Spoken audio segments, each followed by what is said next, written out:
Écoute, si tu avais une chance, une opportunité d'obtenir ce que tu as toujours voulu en un instant, la saisirais-tu ou la laisserais-tu simplement passer?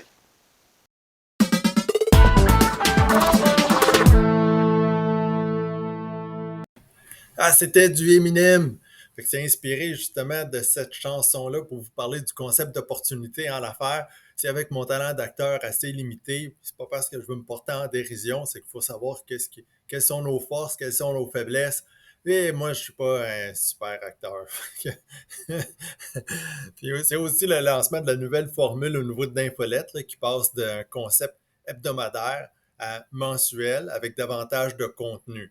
Fait que je vous inspire, pas vous inspire, mais je vous présente aujourd'hui ce dont je vais discuter avec vous. Fait que je suis Luc Lévesque, coach en performance d'entreprise chez Groupe Imabrise. Et le concept que j'aborde aujourd'hui dans le cadre de ces capsules de formation qui durent environ une dizaine, 10 à 15 minutes. Fait que c'est porté, c'est les opportunités. Fait que la passion amène les gens à se lancer en affaires. Fait que c'est certain. Fait que c'est, la plupart des gens vont saisir une opportunité à faire, chercher à faire de l'argent. Ou si vous êtes plus conservateur, c'est de chercher à répondre à un besoin ou à un désir. Mais cette opportunité-là a peut-être été réfléchie pendant plusieurs années. Fait que vous avez fait une analyse. Fait que c'est le cerveau qui mijote, qui bouillonne. Et puis, après un certain temps, vous décidez, OK, je me lance en affaires. Fait que voilà, je me suis lancé en affaires il y a peut-être 10 ans, 15 ans, ou c'est tout récent, c'est votre opportunité, c'est votre résolution de bonne année pour 2024. Et maintenant, qu'est-ce qui arrive? C'est que c'était important de pouvoir réfléchir pour voir ces différentes opportunités-là. Puis, dans le cadre de la réflexion, ben, vous en êtes arrivé à établir un plan d'action, puis vous vous êtes lancé en affaires. Maintenant, il y a du bon vieux Porter. Ça, c'est tout le concept managérial qui est vraiment de base. Là. C'est le concept de MOF.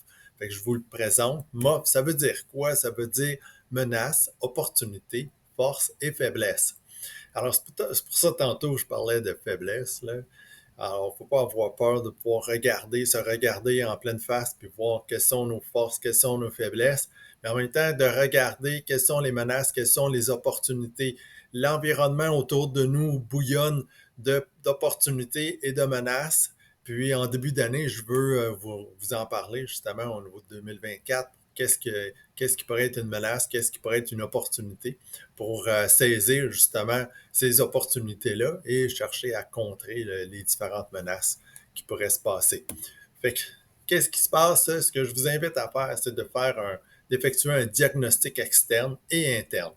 Ceci permet justement de maximiser les forces et saisir les opportunités. Fait que je sais quelles sont mes forces. Je vais en parler un petit peu plus tantôt, là.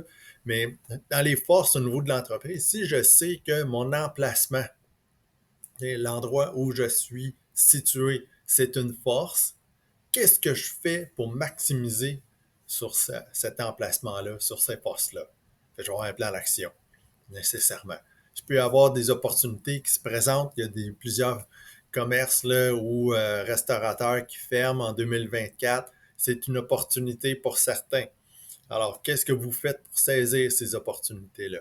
Il y a aussi des impacts au niveau des menaces, des faiblesses, mais c'est de chercher à atténuer l'impact. On l'a vu pendant plusieurs années, l'impact au niveau de la pénurie de main-d'œuvre fait en sorte que les entrepreneurs ont dû s'adapter pour mettre en place des méthodes de travail qui étaient beaucoup plus efficaces ou se tourner vers une technologie qui va être plus performante pour réussir à atténuer l'impact des méthodes de travail.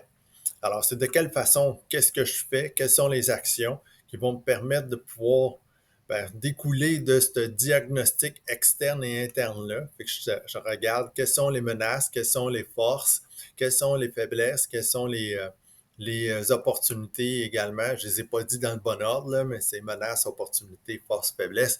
Je fais en sorte que je me retrouve où je suis en mesure de pouvoir bien lire justement l'environnement. Fait qu'au niveau légal, tu sais, il y a plein de choses à regarder, légal, juridique, la technologie. La technologie, on a juste à penser, le mars 2020, Zoom, il était presque pas connu. C'était vraiment une petite communauté qui utilisait Zoom, puis tout d'un coup, Zoom a explosé, puis s'est retrouvé un peu partout. Que ce soit Zoom, que ce soit Google Meet, que ce soit Teams. Maintenant, ça fait partie de nos vies. Fait que rapidement, la technologie s'installe et faire en sorte qu'on a justement des nouvelles façons de faire. Toute l'intelligence artificielle qui pourrait être une menace, en quoi ça pourrait être une menace, comment ça pourrait être une force. L'année passée, moi, je l'ai utilisé, l'intelligence artificielle, pour la conception de vidéos. Il y a eu par la suite des petites choses qui ont plus ou moins fonctionné au niveau du vidéo, puis j'ai laissé tomber cette portion-là. Mais il reste que c'était quand même super intéressant. Au niveau du consommateur, le comportement du consommateur, au niveau de la société en général, les achats en ligne, les concurrents, l'inflation qui est très forte actuellement, au niveau de l'économie, la bourse, qu'est-ce qui se passe? L'exportation au niveau de douane, chômage, emploi, des formations, fournisseurs, créanciers, la capacité de crédit, l'emplacement, le prix, la publicité. Fait que tout ça, c'est vraiment un diagnostic à faire. Quelles sont mes forces à l'intérieur de chacun? Quelles sont les menaces? De quelle façon je peux les contrer, ces menaces-là? De quelle façon je peux profiter d'une opportunité qui est là? De quelle façon je peux également maximiser mes forces? Parce que tout ça, une fois que j'ai fait ce diagnostic-là, ben, j'ai des actions à prendre, des actions à faire, et ça fait en sorte que ça devient mes stratégies corporatives. Tout de suite, une bonne résolution là, pour débuter l'année. Ce que je vous invite à faire, c'est de concevoir un diagnostic selon les menaces, opportunités, forces et faiblesses de votre entreprise. Ce que ça va faire, c'est que ça va vous amener là où vous voulez aller. Vous allez être beaucoup plus en mode réactif, en mode actif, proactif, plutôt qu'en mode réactif. Un super bel exemple là, que je vais prendre, c'est la restauration. Fait que la restauration est vraiment sous pression actuellement. On voit, il y a des hausses au niveau des approvisionnements, fait que les coûts sont beaucoup plus importants, des problématiques de main-d'œuvre, des réservations, les gens réservent, ils ne se présentent pas, le coût de loyer qui est beaucoup plus élevé, il y a le remboursement du prêt d'urgence qui est le 18 janvier, les centres-villes qui se sont vidés, les achalandages qui sont en baisse. Alors, on se retrouve où est-ce que c'est une menace pour moi? Est-ce que c'est une opportunité? Et maintenant, c'est que je dois agir face à tout ça. Fait que je ne peux pas rester les bras croisés, là, ça ne fonctionnera pas.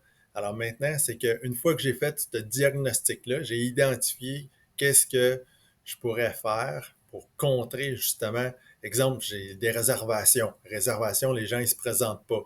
Fait que selon la réglementation au Québec, c'est toujours pas possible de pouvoir demander un frais de réservation, mais ce qui est possible de pouvoir faire, c'est de ne plus accepter de réservation, de dire aux gens, ben, vous vous présentez, puis vous êtes là, et on va vous servir parce que justement, il y a une problématique vraiment importante au niveau de la réservation.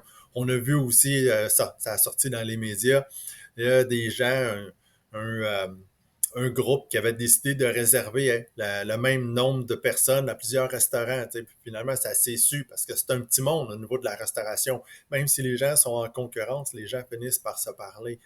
On le voit ici à Gatineau, le centre-ville qui est en train de se vider, plusieurs commerces, restaurants qui ferment. Alors nécessairement, ça amène un impact, ça va amener un changement vraiment important au niveau de la restauration, le marché de la restauration, de quelle façon je réussis à changer mes façons de faire pour m'adapter, parce qu'il y a un nouveau comportement au niveau du consommateur.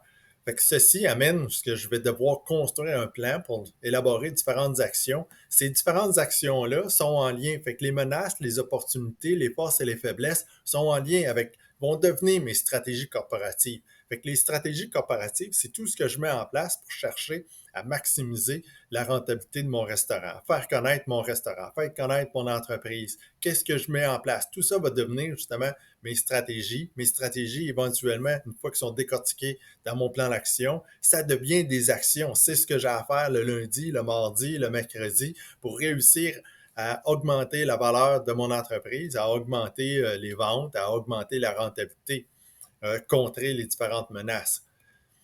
Maintenant, ces différentes, ça, je viens d'en parler, fait que les différentes stratégies corporatives, c'est ce que j'ai à faire dans une journée pour maximiser l'impact. Maintenant, c'est que ça va définir également, oh, je veux retourner en arrière. Une chose super importante, c'est que j'ai des efforts à faire dans mon entreprise et je dois concentrer ces efforts-là. Moi, ce que je trouve, c'est que lorsque les propriétaires d'entreprises n'ont pas nécessairement de plan d'action ou des stratégies corporatives qui sont plutôt faibles, qu'est-ce que ça apporte? Ça apporte qu'on ne sait pas dans quelle direction aller. c'est comme une girouette. Le vent souffle par là, on va aller dans cette direction-là, ça a l'air super intéressant. Oh non, c'est par là, on va aller dans cette direction-là. À partir du moment où il y a vraiment des actions qui sont établies, qui sont claires, qu'est-ce que ça fait? C'est que le vent souffle dans cette direction-là, mais moi, c'est pas là que je veux aller. C'est là que je m'en vais. T'sais.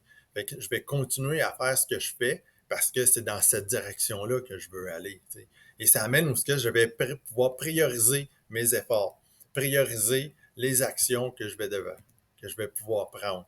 Puis en même temps, mais toutes ces stratégies corporatives-là, ça permet de pouvoir définir les différents axes de communication. Ça permet aussi de définir qu'est-ce que je vais publier sur les médias sociaux. Ça permet aussi de pouvoir comment je vais discuter avec les consommateurs. On parle de survivre aux objections dans la vente. Ben, les objections, c'est quoi? Ben, c'est les menaces. Fait que si je réussis à bien définir ces différentes objections-là, je vais être en mesure d'avoir un discours qui est cohérent, pas comme que je viens d'avoir le balbutiement il y a 2 secondes, mais ça fait en sorte que c'est un discours qui est beaucoup plus cohérent et ça vient alimenter l'ensemble toute l'équipe au complet en vue de pouvoir les diriger vers les objectifs, vers les actions qui ont été établies. Et qu'est-ce que ça fait en termes de conclusion? Fait, comment je pense? Ben, ça oriente mes actions et mes pensées dictent les tâches que j'ai à faire. Fait que si je suis comme la girouette qui est établie sur un clocher et le vent souffle dans cette direction-là, puis je m'en vais dans cette direction-là, mais c'est pas là que je vais aller, c'est par là. Alors, qu'est-ce qui...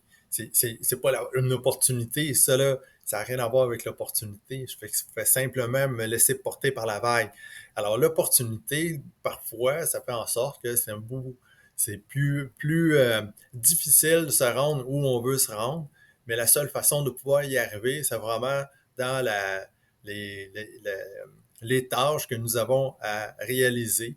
Euh, je prends un restaurateur encore on a eu c'est un client, j'ai eu à travailler avec ce restaurateur-là. On avait fait une analyse de coûts et ça faisait en sorte que le coût de revient des plats était beaucoup plus élevé que l'hypothèse qui avait été faite au départ. Fait qu'il il y a plusieurs choses qui se sont passées là-dedans. Fait que les portions n'étaient pas respectées. Le gaspillage qui était beaucoup plus important que ce qui avait été anticipé. Mais principalement, c'est au niveau le chef avait décidé de modifier certains types de produits pour faire en sorte que ça avait un goût qui était plus intéressant, plus important. Mais ce qu'on a fait, c'est qu'on est en mesure de pouvoir collaborer avec des fournisseurs pour trouver des produits substituts qui ont fait en sorte qu'on a été capable de pouvoir obtenir les rendements désirés sur les produits, les recettes pour respecter le fameux food cost de 32 C'est ça qui est important au niveau dans le domaine de la restauration. Fait que peu importe ce qui est fait, c'est que je regarde quelle est la menace, quelle est l'opportunité. J'ai un plan d'action. Ce plan d'action-là, fait que je prends le temps de réfléchir. Fait que c'est ce qui va orienter mes pensées, qui dicte mes tâches plus tard. Fait que c'est ce qui va être fait ici au niveau de menaces, opportunités, forces et faiblesses, de le jumeler avec les actions qui vont devenir les stratégies corporatives.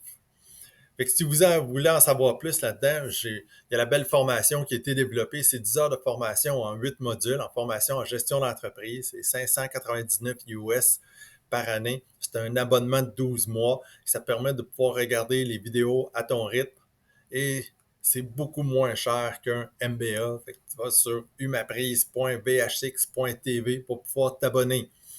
Fait que là-dessus, c'était ma formation mensuelle sur les MOF pour menaces, opportunités, forces et faiblesses. Je suis un très mauvais Eminem. Je laisse Eminem à Eminem.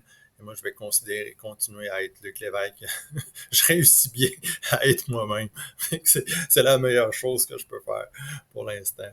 Fait que je vous souhaite là-dessus un bon mois et je vous revois pour la prochaine capsule.